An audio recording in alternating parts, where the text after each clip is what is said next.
Every history book teaches you the same lie, that wars end when the fighting stops. That's it. But they don't. Some of the most devastating defeats in modern history didn't happen on a battlefield. They happened in a signing room, decades after the guns went silent.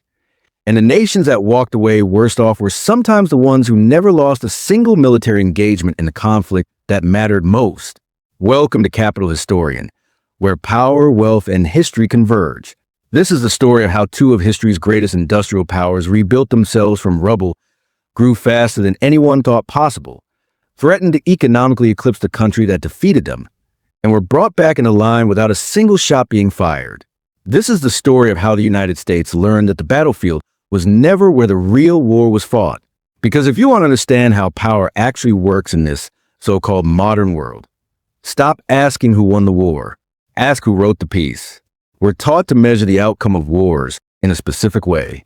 Territory gained, casualties inflicted, flags raised over capitals.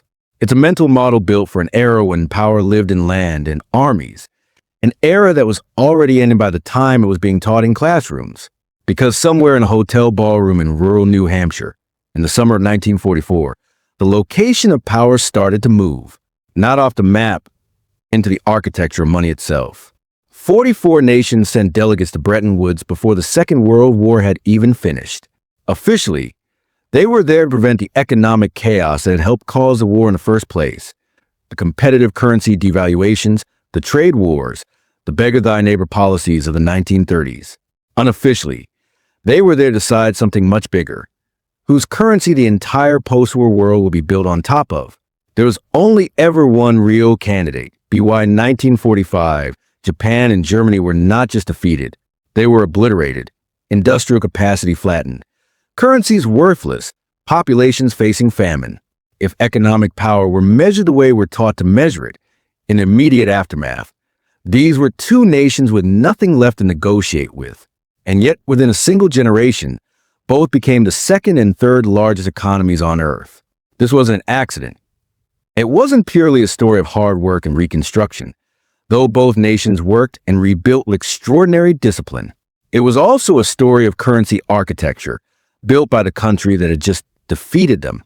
Under Bretton Woods, the dollar was pegged to gold, and every other major currency was pegged to the dollar. Japan's yen and West Germany's Deutsche Mark were locked in at rates that, deliberately, undervalued their economies relative to their emerging productive capacity. A weak currency makes exports cheap. Cheap exports, sold into the largest consumer market on Earth, make an economy grow very, very fast. The United States allowed this, encouraged it, even a prosperous, stable West Germany was a bulwark against Soviet expansion. A prosperous, stable Japan was a bulwark against communist China and the Soviet Pacific Fleet. Rebuilding your former enemies into economic powerhouses was, quite literally, Cold War strategy, and the mechanism for doing it was currency policy, not battlefield policy. For nearly 3 decades, this arrangement worked exactly as designed. West Germany's Wirtschaftswunder, wonder, its economic miracle, turned a bombed-out nation into Europe's industrial engine. Japan's post-war boom turned a country that had been firebombed city by city into the world's second-largest economy by 1968, producing steel, ships, and electronics that were outcompeting American manufacturers on their own home turf. By the early 1980s, something had shifted in the American psyche. Japanese cars were outselling American cars in American cities. Japanese electronics companies were buying up real estate in Manhattan and Hollywood studios. There were serious magazine covers asking whether Japan was about to economically colonize the United States, the country that had defeated it in total war less than 40 years earlier. The nation that had lost the war was, by every economic metric that mattered, winning the peace. And that is precisely the moment the currency mechanism reappeared on September 22, 1985.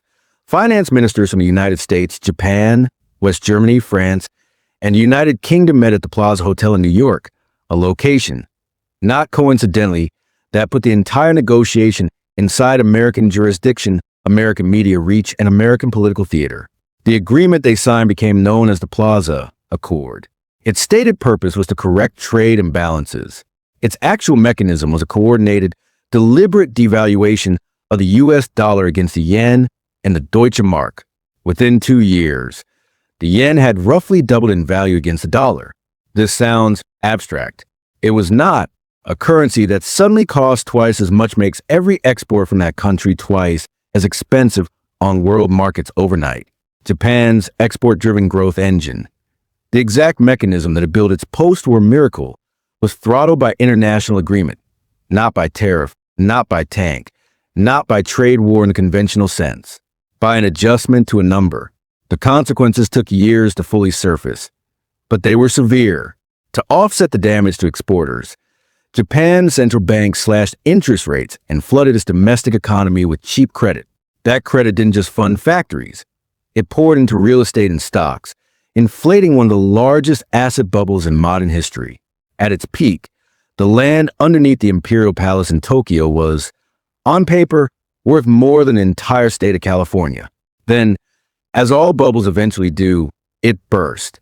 Japan entered what economists still call the lost decade, which, depending on how you count it, arguably stretched into 3. West Germany navigated its own version of currency pressure to the 1980s and into reunification, absorbing a bankrupt East Germany at an exchange rate that was, again, a political decision dressed up as an economic one. Neither country was invaded. Neither lost a war in the years this happened. Both had their economic trajectories fundamentally redirected by decisions made in rooms they had a seat at, but did not control the terms of. This is a hidden system. The post-war order was never simply a peace treaty. It was a permanent creditor-debtor architecture, and the dollar's position at the center of it meant that any nation's prosperity remained ultimately adjustable by the country that had built the system in the first place. This mechanism didn't end in 1985. It evolved.